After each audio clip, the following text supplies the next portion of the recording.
Hi, everyone, and welcome to yet another episode of Klever Live. I see in the comment field there is a bunch of people from throughout the world in literally every country of our globe, and amazing to see you all, both from the Klever community, but also from the Reef community, of course, where we get our guest from today. And Klever Live, we simply take you deeper into the world of Bitcoin, crypto, blockchain, and of course, the Klever ecosystem. But before we begin today's episode, we do want to announce that next week, on Thursday, March 17th, Klever will be sponsoring Blockchain Africa, a conference centered clearly around Africa and blockchain adoption. We'll be hosting one of the four keynote speeches alongside legends such as Ethereum and Cardano founder Charles Hoskinson, and others. So please do stay tuned for all details around that event. Today, we have a special guest from one of our closest strategic partners, namely the founder and CEO of Reef. We at Klever have collaborated with Reef for quite some time, first becoming the first external validator on Reef mainnet as they made their migration, and also facilitating the bridge between Reef ETH tokens and Reef Binance Smart Chain tokens to the Reef mainnet token. And that bridge has actually been reactivated today for this special event. So make sure if you do have Reef on ETH or Binance Smart Chain, you can still migrate over and bridge them either back and forth to the mainnet using our main product inside of the Klever wallet, the Klever Swap. So additionally, we also allow inside of Klever app the bonding or delegation of Reef mainnet tokens on the Reef mainnet blockchain. So anyone who wants to delegate or become a validator can do that inside of the Klever wallet. So without further ado, let me introduce our friend and the CEO and founder of Reef, Denko Mancheski. Hello. Hi, Misha. Thanks for having me. How's it going, man? Great, great. How are you? Good, good, good. All is good. Bitcoin is jumping up and down on the news on the executive order of Biden. There's so much happening in the world. The world is unraveling, but we keep building. That is So what many we. things. So many Yeah, things are happening, but the good thing is that crypto is becoming more and more mentioned everywhere. It's becoming slowly the center of things, as we've seen lately. Uh, so yeah, exciting times ahead. indeed. Crypto is not only becoming mainstream, it's becoming an option for financial inclusivity, which before was financial exclusivity only for the rich and the people close to the money printer. And it's an amazing thing that we can democratize finance, and we can do it together with people like you and your organization. So thank you for that. Exactly, and I think soon it will progress from an option to a necessity, as we've seen in certain places already. So yeah, it's inclusivity, right? That's what crypto is about. That's all we do, financial inclusivity. The rest are details. So let's jump Exactly. into it. Before we begin to talk about Reef and the mainnet and the blockchain that you guys are building, and of course the Reef Klever partnership, let's talk a little bit more about you. So, who is Denko? Where do you come from? And what drives you to continue to build blockchain products? Sure. So let me start from the beginning. I'm Denko. I'm from originally from Macedonia, but I moved in Slovenia like 8 years ago. I have myself a tech background, so I started programming very early for my father's company. He was building ERP software. At the beginning, it was not very fun because it's not easy to learn, and I started with C++. So as you can imagine, I kind of had to learn in order to be able to play video games. So I did that. Fortunately, it turned out to be a good thing because I started at 16 when I was actually a bit earlier.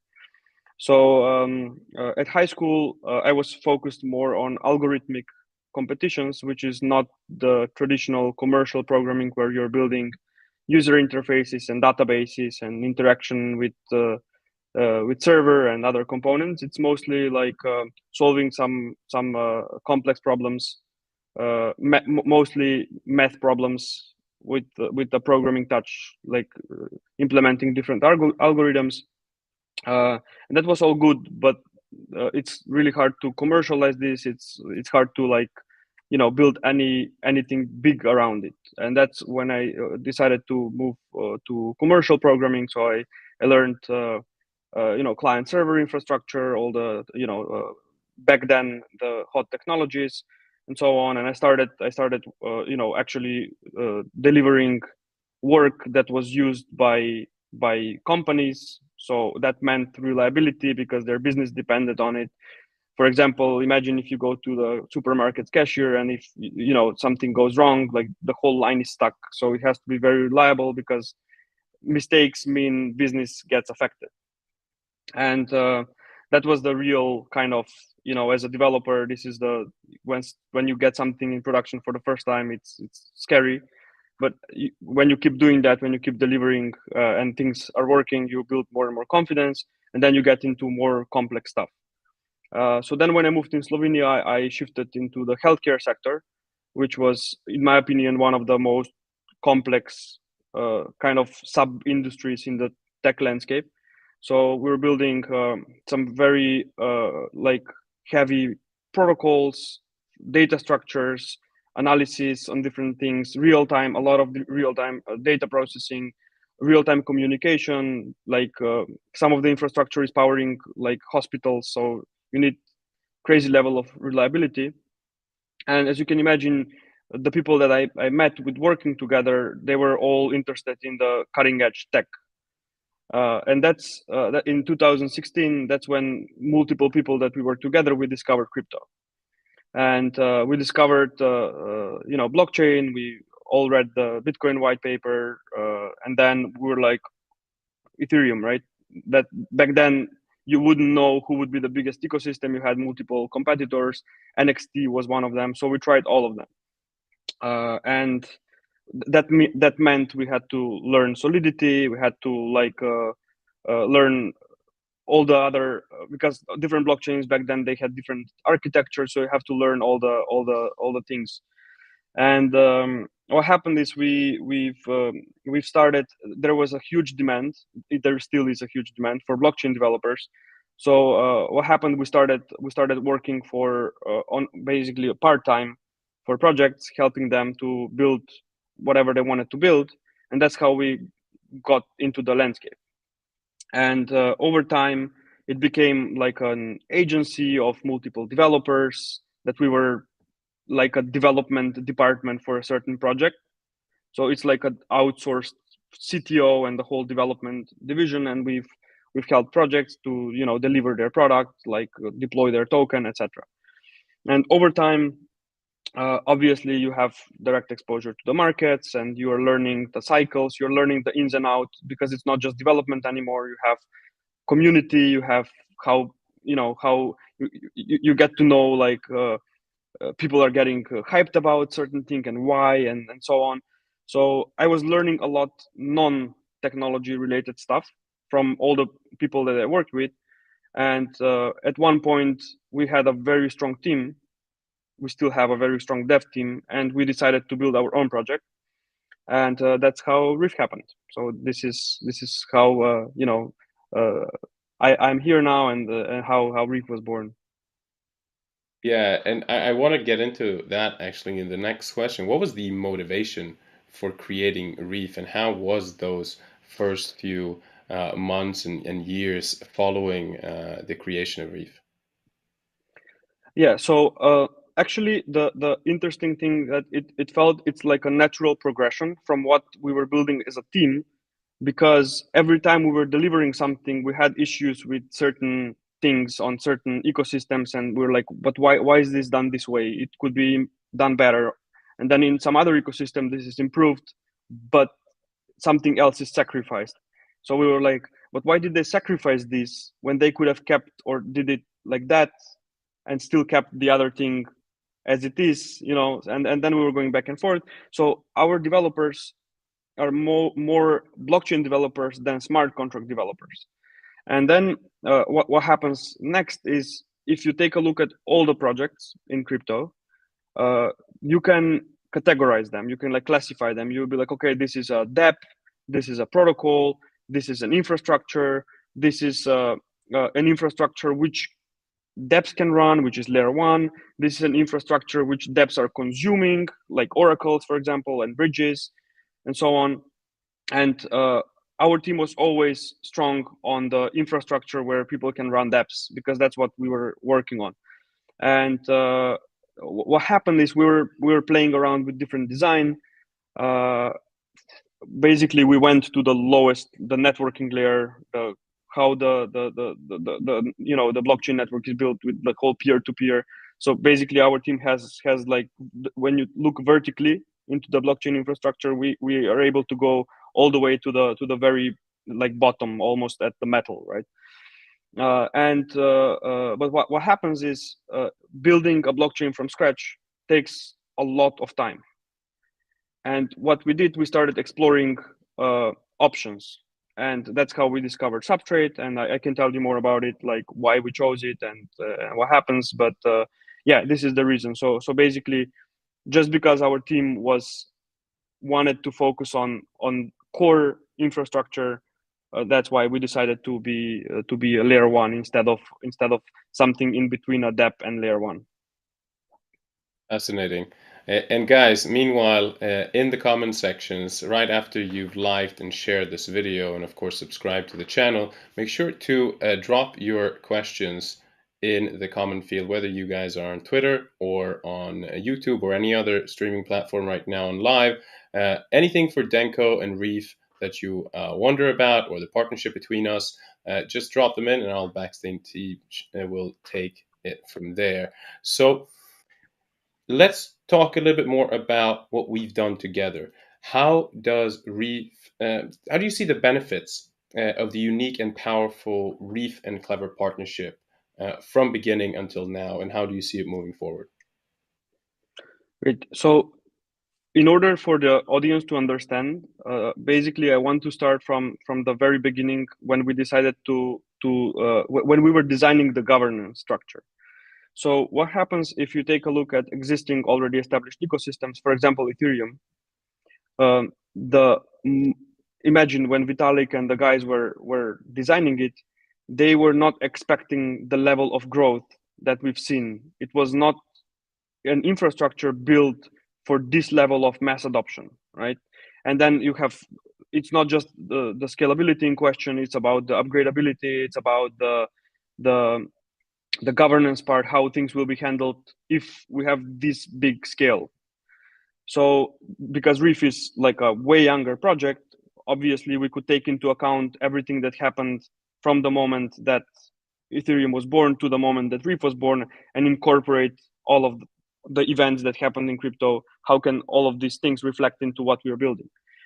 So the important thing is that you have, in every ecosystem, you have multiple actors, as I would say. So for example, in Ethereum, you have the developers, then you have people that are running the nodes, like they're processing stuff, and then you have the miners. And what happens in decentralized networks is all about how the incentives are aligned between those actors and how they can work together, and how all these actors are still like they still render the network decentralized, right? And keep it running with a proper non one side weighted governance, as we've seen some blockchains. So for example, in Ethereum, if the network is scalable and efficient, that means less money for the miners. So as you can see, the incentives between the developers and the miners are not directed. It's not like, if I'm a miner, I would be like, oh great, the gas fee is high, I'm making more money. If these guys make it like the fees of Reef, we wouldn't be earning any money. So that's the issue with the design. So what happens with Reef? We have our governance structure is we have validators and nominators. So validators are the people that are running the network. They're the block producers.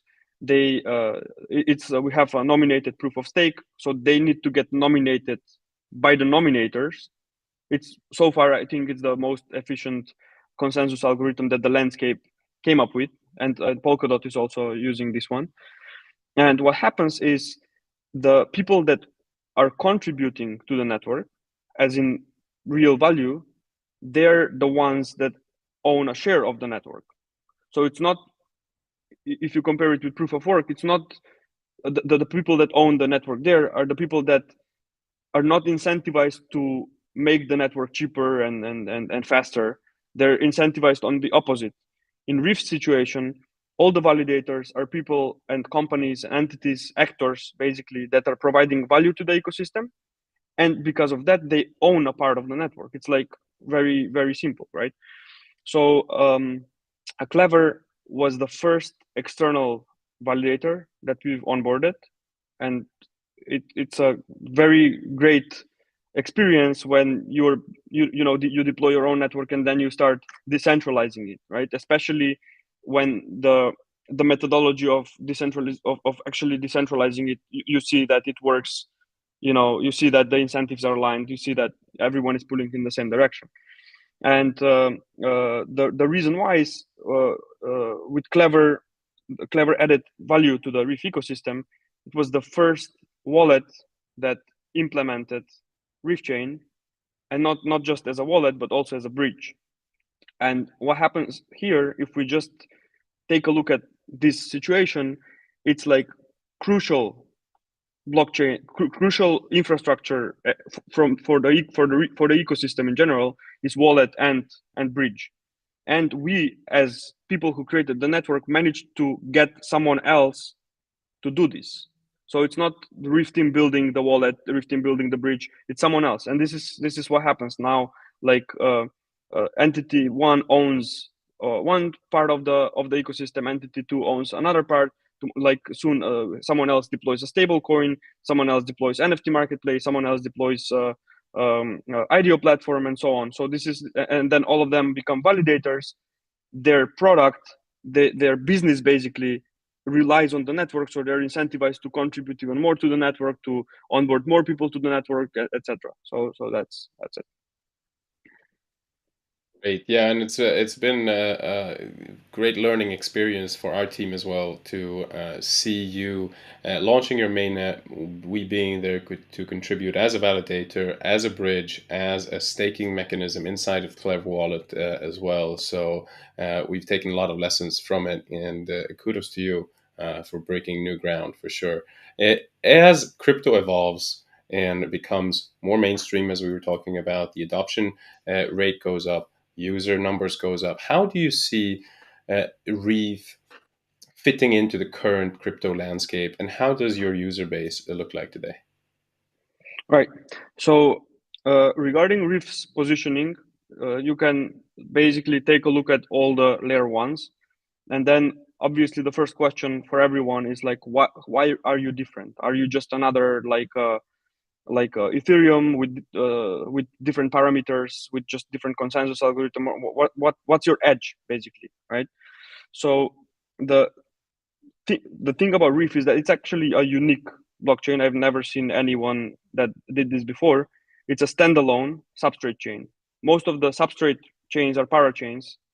Polkadot is not a smart contract like platform. It's a network of blockchains. So Reef is in between Ethereum and Polkadot. It's like a kind of like, it's a blockchain from 3 or 4 different like places. Like this is the best governance mechanism. We have to take it. This is the best virtual machine, which is the EVM, the most used one. We have to take it, and so on. So, and then on top of that, what I keep saying is this landscape has been growing and changing at an extremely fast pace.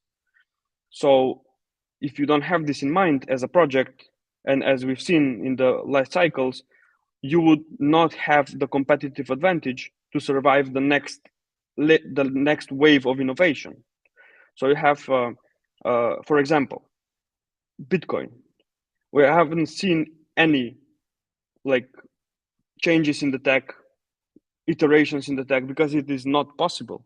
It was not designed in this manner. It was basically done from day one. Yeah, you could add some things here and there, but as we've seen, even the Lightning Network, which is a completely different like solution, it's like trying to patch it up.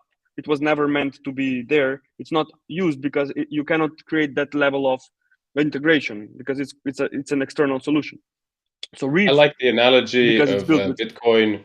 I like the analogy of Bitcoin to be boring, predictable money with financial policy written in stone, which I think makes it probably the most valuable network in our ecosystem and continues exactly. to be for me.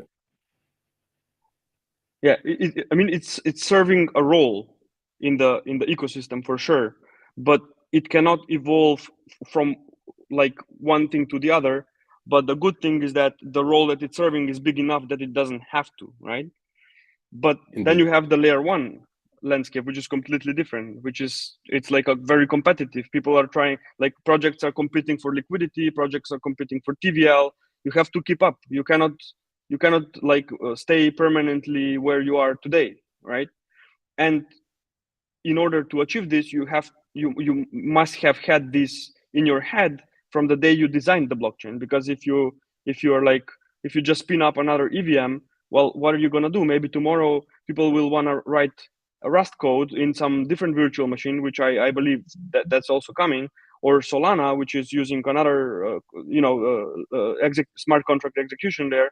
How do you adapt? You can't. So you're not prepared for the next wave of innovation. And this is what Reef is. Reef is flexible in terms of it has on-chain upgradability. We can add multiple virtual machines. Right now we have the EVM because it makes sense to have the EVM. It's the most established virtual machines. You have the biggest by far community of developers that are building on the EVM, and we can even have two EVMs if you wanted to.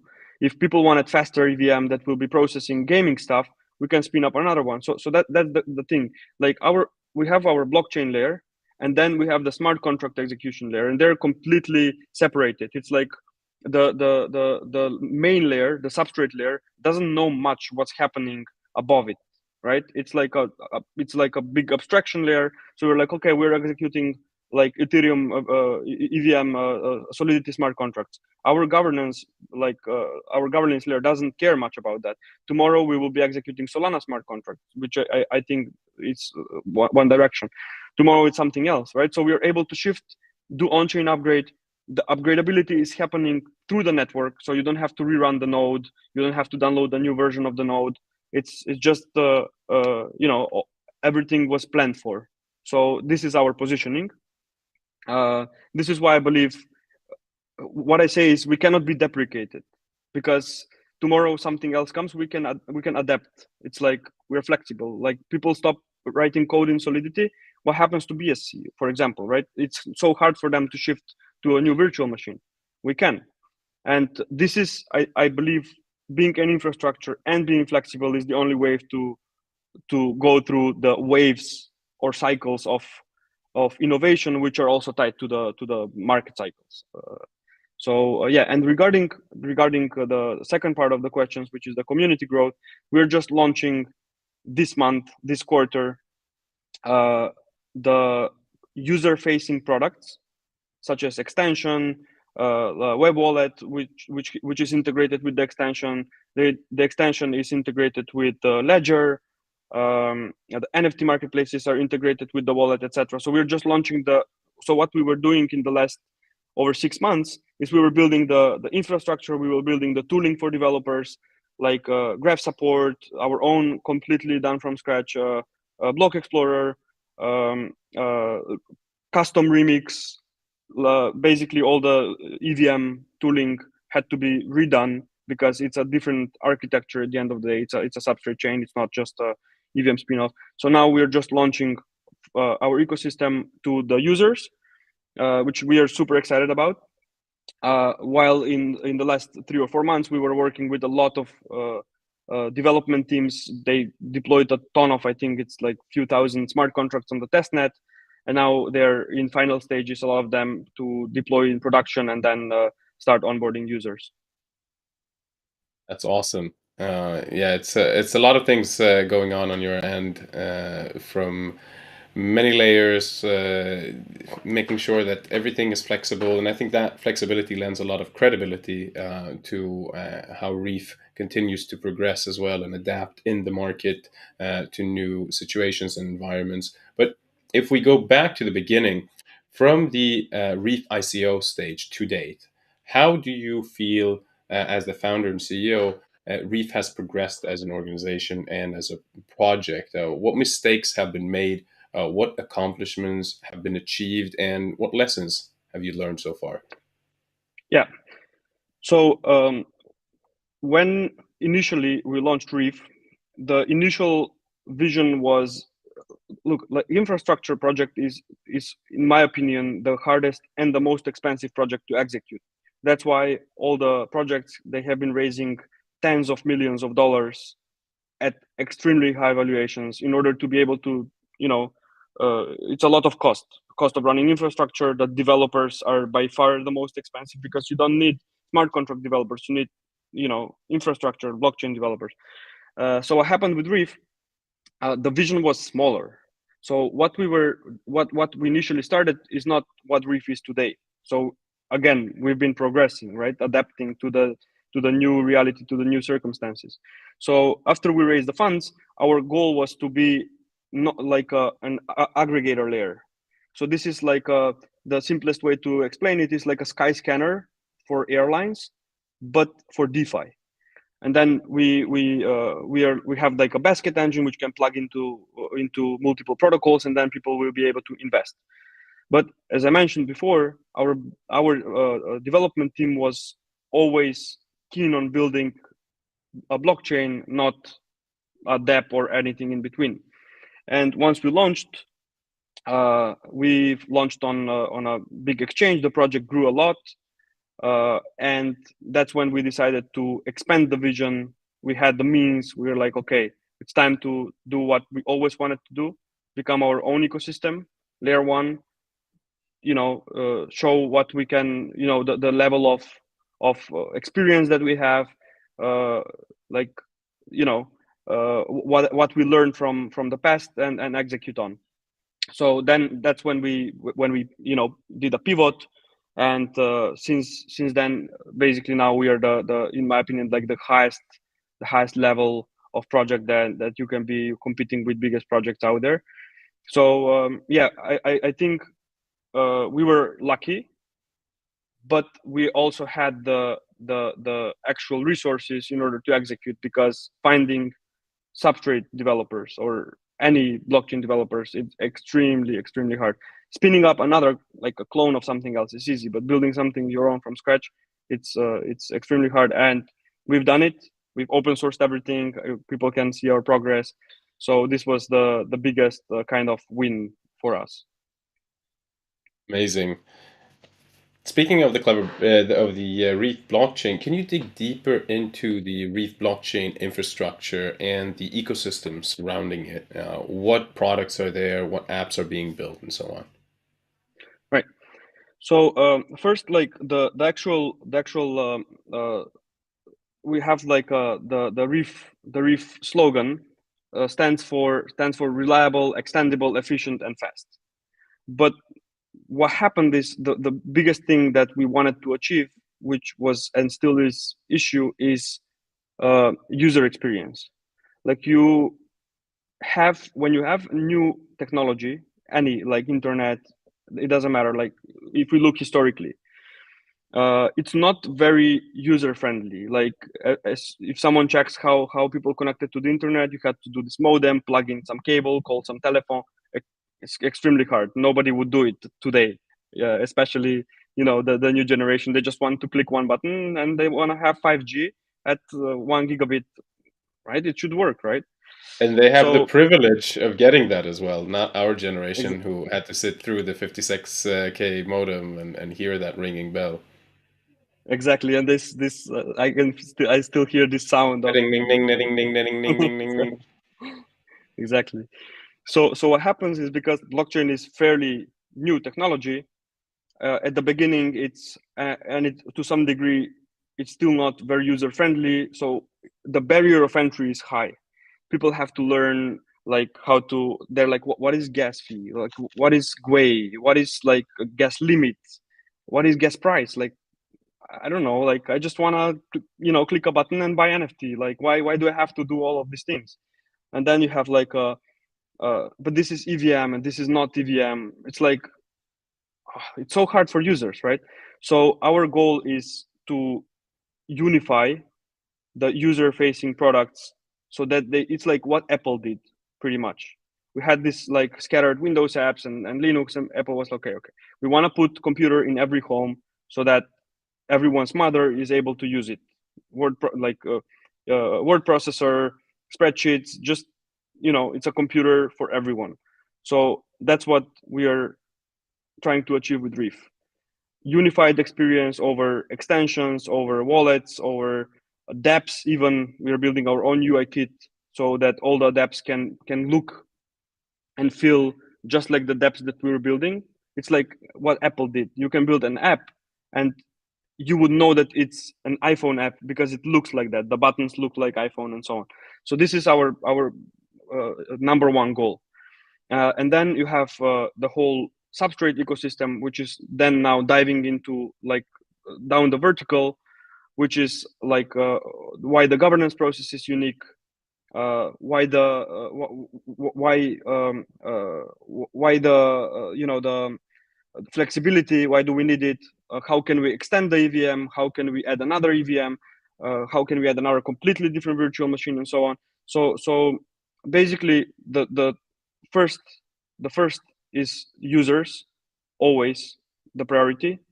Easy onboarding, fiat on ramp integration, seamless user experience, and then the actual tech that I think as a user, the user shouldn't care much what's under the hood, and this is what we are trying to do. Yeah, and that's our biggest really kind of edge. So those two things combined, I believe, are a killer project nowadays, and that's what we are pushing. Awesome. And a lot of people know you, of course, for your Reef token that is trading on Gate.io, Binance, and many other major exchanges. Can you give us an overview of the Reef token and some insights into the governance, the protocol fees, the yield distributions, and the staking mechanisms behind the token? Sure. So Reef is a governance token. It's powering the blockchain network, just like on Ethereum. If you want to execute certain transactions, you pay them the with Reef. And the difference is that on many other chains, when you pay the fee, a question is who gets the fee. So you mostly the miners get the fee, so they're incentivized to process your request. In Reef's case, because the alignment of the actors is different, the fee is burned. So that's a deflationary mechanism. But then one would be like, why would I run a validator? That's why we have inflationary mechanism, where we have, with every block produced, you have just like Ethereum, right? You have a certain number of tokens that are created, and the validators are rewarded. But not just the validators, but the nominators that nominated that validator. So, for example, if I'm a normal user, I'll be like, okay, I want to nominate someone. I want to participate in the governance process. I want to nominate this validator, and now whatever he's earning, you're earning a percentage pro rata based on, if he was nominated with 1 million tokens, and if you put like 100K tokens, that's 10% of what he was nominated, and then you get like the pro rata the reward. So that's how that's what the token purpose is. And what we've did recently, some users that do not want to participate directly into the governance, they can do it indirectly, again due to barrier of entry. Because for example, a comparison, if you want to stake on Reef, on the main chain, you have to create a stash. You have to nominate one or multiple validators, and then there is some mechanisms which is, each validator can have up to 64 nominators, and then they're ranked based on, it's like complicated.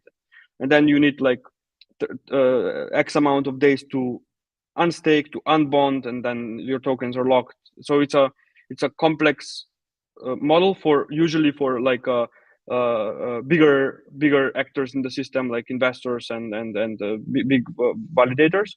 But what we did is because we have the EVM, we've deployed one-click staking mechanism in our wallet where the user doesn't care, they just get the yield. But what's happening in the background is we are running community validator nodes that are earning the reward, and then this reward is automatically funneled into the EVM smart contract in which the users are staked, and that's how they're getting the reward. So that this is the two staking mechanisms that we currently have, and that's the governance process. Great, awesome insights. You touching before that, of course, that you're built on Substrate. Go into a little bit to inform our viewers as well. What is Substrate, and why did you decide to build Reef blockchain on Substrate? Yeah, so Substrate is a framework for building blockchains, and someone is like, what does that mean? So, for example, if you want to build your own blockchain from scratch, you have to, again, we go down vertically. You have to build the networking layer. You have to build the consensus algorithm, which is extremely hard to do because you have, even in Bitcoin, you have the longest chain. So which is the finality and how it's determined, and it's like complex. And then on top of that, you have to add the virtual machine in which you will execute smart contracts, and then how the nodes are being run, who is running the node. You need to deploy a client, like to release a client which the validators will run, and so on.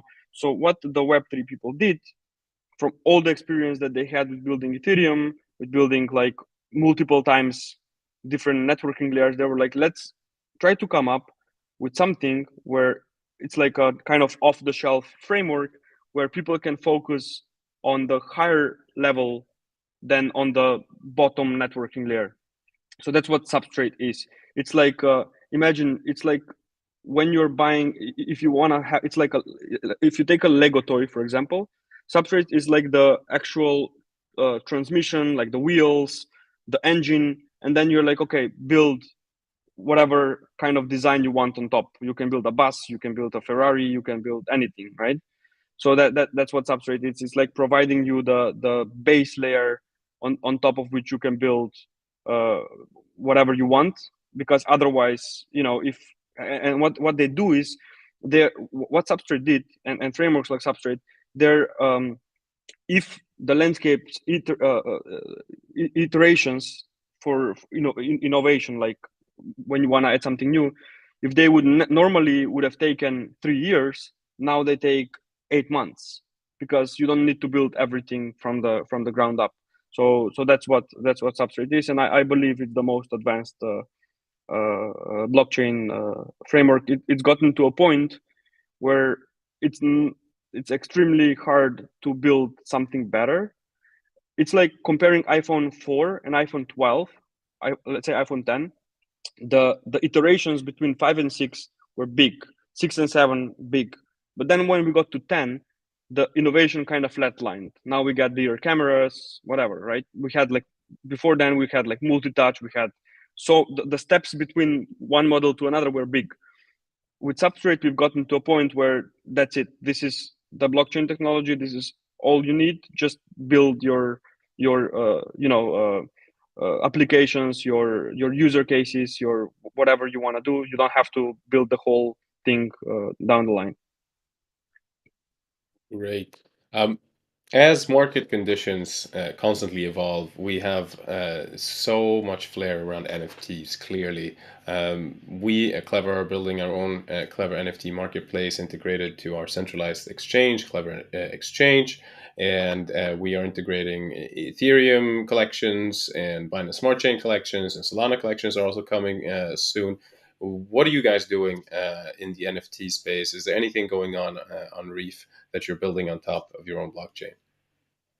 Yes. So actually, like yesterday, we announced that we've just launched our own team focused on NFTs. It's like very, very like big people in the music production landscape, work with huge DJs that know a lot of artists. So we are this team is like, because in Reef we have multiple teams, and you have certain people which are again external part of the community. They're like usernames, which is what I love about this industry. They built some product that we helped with, grants that we helped with, iterating. So we are giving them some feedback, and they're basically building their own company. So we are supporting it, and now they needed, because they're building the tech, they're currently just the tech team. We were like, how can we help them and plug a business like development division? And that's why we built the Reef NFT team. So those things will be working together. We are launching it very soon, most likely within a month, and we'll have exclusive collections on it. We are still deciding. They are still deciding on the name. It's actually already deployed. It's called Squid right now. Again, we have Reef, and then this is like a name of a sea animal, but maybe it will have a different name. So the thing is that when you launch it, you need to have exclusive art collections, exclusive games, and so on. And that's what's coming for it. We are so what we've been doing from a blockchain layer, we're getting to the basically user facing products. And right now, NFT marketplace, IDO platforms are the most important things. This is what users want to consume, and this is what we have to like endorse and support and launch, and that's what we are focused on. Great. So before we jump into some community questions, you guys have built the infrastructure now. What are you most excited about moving into 2022 and beyond? Not just for Reef, but for crypto in general. What drives you and what gives you that passion to continue? What excites you the most? Yeah. So the if you take a look the whole crypto lifespan from the moment that Bitcoin was born, and then you split it in cycles or years or waves of innovation, or however you want, you can analyze the substance that the landscape as a whole has or had, and then you have the user base and the actual growth of of people interacting with the landscape, with the tech. So the most exciting thing is that we are going mainstream. There is no going back. Crypto was completely different landscape 4 years ago. Like we were talking in some chats, people didn't care because there was still, the whole thing was being built. Now we're going very, very mainstream. I mean, we've seen yesterday the U.S. President. He was doing something like that. It's done. Like there is no going back. We've seen, the adoption actually, like the necessity. Like we've seen what happened with Ukraine with stable coins. We have now US endorsing everything. It's like we have all the substance to go mainstream, and that's what's most exciting. Like all these years that this landscape was building and coming up with waves of innovations, it's finally out there. Finally people can start doing things. We can finally show the real potential of the blockchain technology.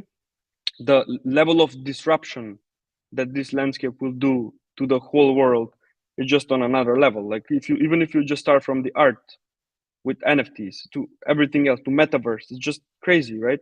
So yeah, like finally Web3 is becoming the biggest focus, and I think 2020 will be a big year. No matter what happens to the price, that doesn't really matter. It's just a short-term noise. We're talking like a ramp up.